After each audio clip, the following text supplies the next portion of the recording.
বিদায় নিচ্ছে বহুল আলোচিত ও ঘটনাবহুল ২০২৪ সাল। আশা আকাঙ্ক্ষা ও সমৃদ্ধির নতুন বাংলাদেশ গড়ার প্রত্যয় নিয়ে আসছে ইংরেজি নতুন বছর ২০২৫। রক্তাক্ত জুলাই স্বৈরশাসনের অবসান ঘটিয়ে দেশের সার্বিক সংস্কারে কমিশন, জাতীয় ঐক্য এবং গণতান্ত্রিক নির্বাচনের পথে রাষ্ট্র। নতুন বছর জন আকাঙ্ক্ষার সাম্য ও গণতান্ত্রিক অভিযাত্রা পূরণে অন্তর্বর্তীকালীন সরকারের প্রতিশ্রুতি রয়েছে। নিয়ামুল আজিজ সাদেকের রিপোর্ট।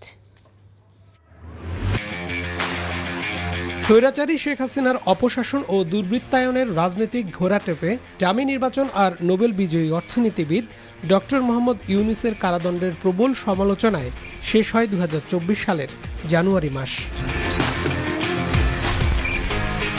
নারী চ্যাম্পিয়নশিপে মেয়েদের শিরোপা ঘরে তোলা, সোমালিয়ায় জলদস্যুদের নাবিক অপহরণের ঘটনা আলোচিত ছিল। জুলাইয়ে দীর্ঘ ১৬ বছর ফ্যাসিস্ট শাসনের বিরুদ্ধে একাই যেন প্রতিবাদের পাহাড় হয়ে বিপ্লবের প্রতীক হয়ে ওঠে বেগম রোকেয়া বিশ্ববিদ্যালয়ের ছাত্র আবু সাইদ। দুহাত প্রসারিত করা সাইদ সাহসের উদাহরণ হয়ে বুলেট বারুদের বিপরীতে দাঁড়িয়ে যায় শত সহস্র প্রতিবাদী ছাত্র জনতা।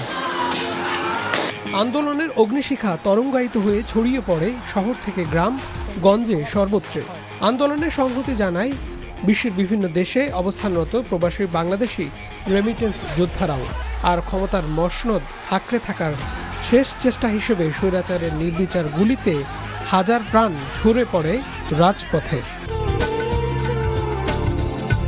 তবে শেষ রক্ষা হয়নি স্বৈরাচারের।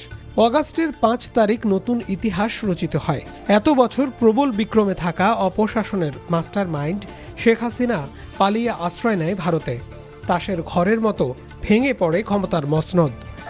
গণভবন থেকে শুরু করে পুরো বাংলাদেশ নতুন স্বাধীনতার আনন্দে উদ্বেলিত হয়। জন আকাঙ্ক্ষার বাংলাদেশ বিনির্মাণে কাজ শুরু করে ১০টি সংস্কার কমিশন। ক্ষমতা কুক্ষিগত করা, দুর্নীতি প্রতিরোধ, আইনশৃঙ্খলা বাহিনী সহ সাংবিধানিক প্রতিষ্ঠানগুলোকে ঢেলে সাজিয়ে শক্তিশালী করতে কাজ শুরু হয়। ২৩ অক্টোবর সন্ত্রাসী কর্মকাণ্ডের সঙ্গে জড়িত থাকায় নির্বাহী আদেশে নিষিদ্ধ করা হয় ছাত্রলীগকে। সাজানো ডামি নির্বাচনের কমিশন চলে যাওয়ার পর গঠন হয় নভেম্বরে নতুন নির্বাচন কমিশন।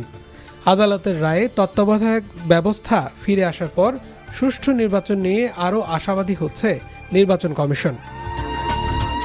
আশাব্যঞ্জক ও চমকপ্রদ প্রাপ্তি দিয়ে শেষ হয় বছর।